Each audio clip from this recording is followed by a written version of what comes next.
got to ask, what, like with your team, what had, like, you must have had a couple of glory moments where it was just like, yes, yeah, that's it. I love the what you're doing. That was like, you know what I mean? That moment was like, oh yes.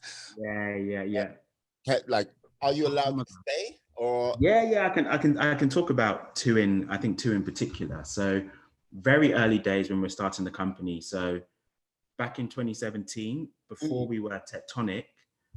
So right now, what we do is we help businesses understand the needs of their customers, and we use data to help them make business decisions.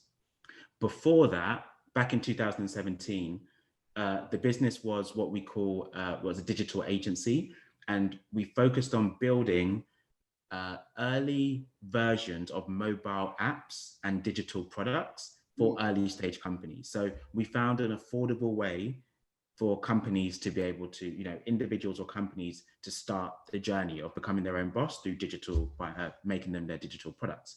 But actually, before that company started, I sold a contract. So before I had a company, before I had a team, I through serendipity, I feel, was in an airport yeah. in Morocco, met a guy who we were both detained for whatever reason. I think it was they didn't trust my British passport or something like that. Ended up talking, wanted to do, I told him we were in technology, took each other's details, didn't think anything serious was going to happen. He said, I've got money, have you got a team to go? I want to build this procurement product. I said, yes.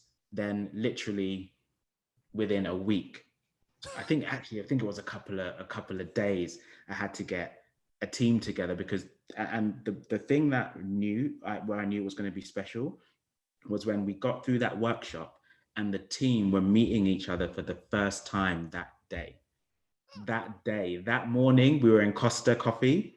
We met. I introduced people. Some people I knew all of them, but they didn't know each other, and gave them their roles. And then we walked into that meeting. One of them was from Poland, so literally flew in for the workshop. Hadn't met anyone. I barely knew her, to be honest, but she was amazing. And that was the moment where I was like, okay, if we can pull this off, there's going to be very few things that we're going to be unable to do. So that's one. I think the second one, more recently, the team has changed since then, but Mm, more recently, um, it was doing some work for our first kind of FTSE 250 client. nice. So, this company do like, 10 billion a year in revenue. They don't mess around. I had a relationship with one of the execs who recognized the work that we did and brought us in to do it.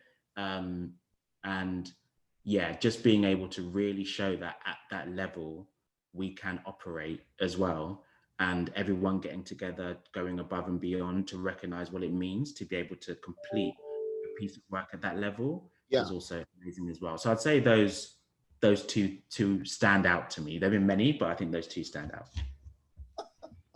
Yes, like this is the thing. I've listened to interviews which you've done before. And like, yeah, you mentioned like being like you mentioned the whole airport thing, but like, yes. Like, okay. Now, now, like you look like a law-abiding citizen to me. Yeah. So why were you detained at this airport? I will never know. I was there for 2.5 hours. So what? I came off the plane, Yeah. went to, where you just show your passport to walk through. Looked at my passport, looked at me, walked away, and they said passport control, passport control. And I was like, okay, expecting him to come back in 10 minutes. Didn't come back. Um, Waited another 10 minutes, nothing. Went to speak to someone, didn't communicate with me either because they couldn't or because they were unwilling to. And then someone came to me and said, "We need your driver's license to verify your something." So I said, "Fine."